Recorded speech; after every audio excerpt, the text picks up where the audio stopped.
Lads, what if you could pack on lean muscle mass and stay shredded at the same time? Wouldn't that be absolutely fucking class?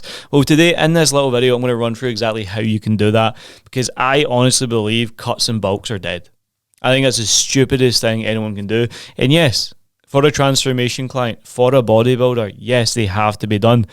But see, when you get to a higher level, and I'm speaking to people similar position to me, it's like you're 10% body fat, you've got a decent build to you, and you never want to run into the over-dieted club again, where you're emaciated, like under 1,800 calories and just feeling fucked. Or you're on the other end of the spectrum at 600 grams of carbs and you can't even string a sentence together because you're so like brain fogged, you know?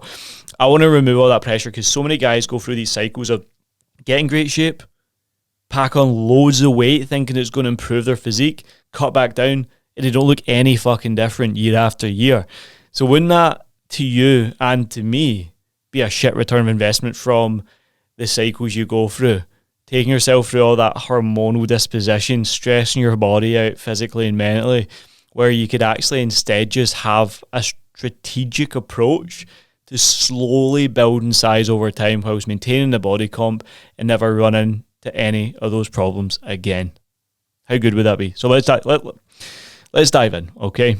So point number one here is having optimal nutrition for muscle growth. So when we look at our nutrition, protein is going to be the biggest building block for our physique. We need to be making sure we're having a minimum 1 gram to 1.2 grams of protein per pound of body weight. The more the better, in my honest opinion, because when we have enough protein coming through, it's going to keep us full. It's going to allow us to repair our muscles, get the essential amino acids from the protein itself, and essentially keep ourselves in a nice, lean, healthy body composition. If you have too many carbs and too many fats, guess what, boys? You become a fat carby guy, a thick boy, a sweaty, soft, thick boy. But the guys I know that have a higher protein diet year-round stay leaner longer, they look better, and they do tend to build more muscle. But see, when you're saturating yourself with too many carbs, too many fats, especially if you're bulking, bro, what tends to happen is you end up just getting soft and chunky, which is not what we want. We want to have that lean, elite physique, boys. We want to have tight waist, ripped abs, nice chest, thick shoulders and arms, and actually look beach ready. We want to look beach ready year round, because that is the goal. Everyone wants that.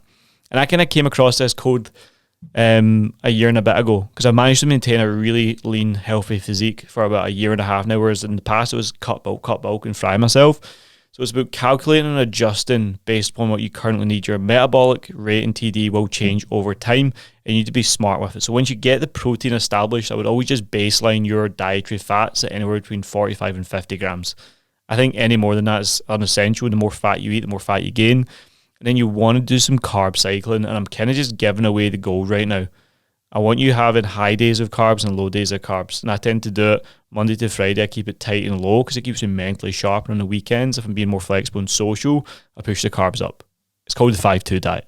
If you wanna know, get to know. It works really well, and it allows you to stay lean, tight, and healthy in a maintainable range of calories through the week for impacting cognition or energy or performance in the gym.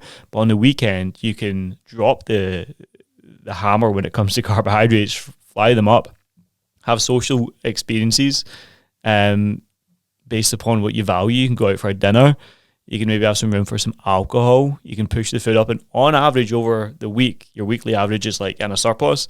So you can slowly maintain the leanness, have higher food days, and what those higher food days do in the weekend, saturate your body with glycogen. So coming into the Monday, Tuesday, Wednesday, you've got all this excess food in your body that allows you to actually push forward with your heavy strength training and conditioning sessions, allowing you to get stronger, fuel the performance, be packed full of glycogen, and feel phenomenal. And over time, it just means you're not having oversaturation of calories coming in consistently, which will lead to fat gain and weight gain and cause you to just look watery and soft over time, which is what we want to mitigate as much as possible.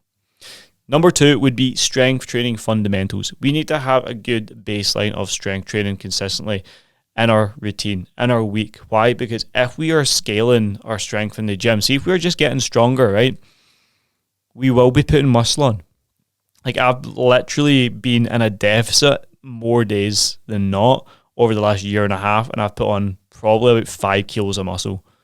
And why and how have I done this? Because I've been really dialed in to the weight I'm lifting and shifting and looking to periodize that over time with the volume, the reps, and the sets. And if you're smart, guys, you do not need massive surpluses of calories to gain muscle. Yes, you might be in a position to gain that extra 1%, but we're not Mr. Olympia here. We're not these fucking big old bodybuilders that need that food. We are natural athletes. We are looking for a great physique, energy, performance. We want to feel good. We want to look good and feel good in our clothes. So having the eyes on the prize when it comes to your strength training and building the volume up over time strategically will allow you to gain muscle, especially if you have the optimal nutrition for muscle mass formula put in place prior. Doing them hand in hand, side by side, will allow you to build an elite physique very, very simply. And if you manage that and put the emphasis and importance on progressive overload over time, the body cannot just stay the same. It has to adapt because you're giving it more of a stimulus than it's required. So it's going to need to change, because if the body is not getting put in a position where it has to grow to keep up with the demands, then it's just going to stay the same. So you need to force it out of its comfort zone. Okay. Point number 3 would be to manage your caloric surplus. So if you can just have a slight caloric surplus, right, you've got your maintenance, you've got your deficit, which is anywhere between 400 to 500 below maintenance. See if you really want to maintain that leanness. Let's say you've cut all the fat off, you are lean right now. 10% body fat, always going to be the goal. You're nice and tight, you're healthy, 6-pack showing.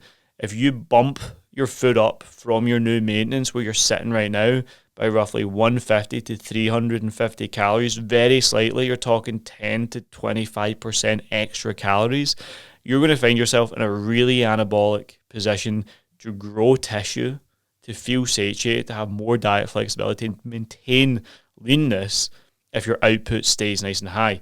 Because imagine you've dragged your arse all the way down to 10% body fat and you're ripped. You've been eating 1,800 calories towards the tail end of your diet to get that, and you're fucking tired. If you keep that output high with the cardio, the strength training, the movement, but add 500 calories to it, your body's just going to say, thank you so fucking much. It's going to absorb it. You're going to look full as a shit brick house, but hold it there. Keep output high, even increase the output further, but you're eating more food, so you're just turning into like a metabolic time machine. So you can take a trip into the future and just blast off, man, looking incredible with your physique, your results, eating more, lifting more, running more, feeling fucking more across the board. That's just the goals, boys. That's just absolute goals. But you need to match the inputs and outputs, because if one is higher than the other or lesser than more, then you're going to find yourself in either a deficit of energy, a deficit of like stress. Something's going to be off, man. Something's going to be off. Like your head's not going to be with it, you know, because if you just come off the back of a fat loss phase and pump your calories all the way up, you're going to get fat, right? And what tends to happen off the back of a long diet, you get diet fatigue. If you jump straight into a big heavy bulk without a repair phase where you get your hormones, your baseline calories locked back in and you're maintaining them, you're just going to get fat as fuck. I've seen guys gain like fucking 40 pounds overnight, like straight up, like 3 weeks in, off the back of a diet, gain like 40 pounds and just look fucked. So we want to avoid that as much as possible. Another tip on top of that is always to keep cardio in your diet. Another tip on top of that is always to keep cardio in your routine year fucking round. One of the biggest driving factors that I implemented that keeps me in a healthy, lean 10%-ish body fat year round is daily cardio. Whether I be hitting my steps or every time I go into the gym, which is 7 days a week, I do 75 calories in the Stairmaster. Over the course of 7 days, that equates to roughly just over 500 calories of extra cardio done. Think about what that does to your weekly average of inputs and outputs from calories in, calories out. On top of that, I do a little 15-minute Metcon at the end of every session, which will burn anywhere between 150 to 250 calories. So add that on top of 7 sessions per week. You're giving yourself literally 3,500 calories, probably of burned excess calories on top of your weight training. So you're never going to gain that pound of fat, but you can push food higher. So as we're keeping that cardio in, your lifestyle movement in from your steps, you're walking, maybe going a little jog or run or a cycle here or there. But if you have that priming cardio to start your workout to warm you up, and then your end of weight training conditioning, it's 50 minutes long, you can get really, really fit, metabolically adaptive, put yourself in a prime position to manage more food while staying lean and get fit, strong, fast, and just look sexy year round. So guys, I would always urge you guys to do that and keep things ticking over nicely on that front. Last but not least, we're going to put the importance on sleep here, lads. Your sleep is the biggest driving factor to whether you stay on your diet, adhere to your training, manage your lifestyle, manage cortisol and stress, and generally live a good quality of life. You want to think about the science here. Between the hours of 12 at night to 3 a.m. in the morning, that is peak human growth hormone and testosterone production time.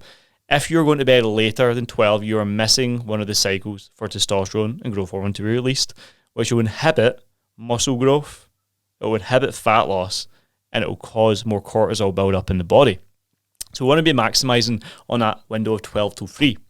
Another thing you can do with that as well is set yourself an alarm to go to bed, not just wake up.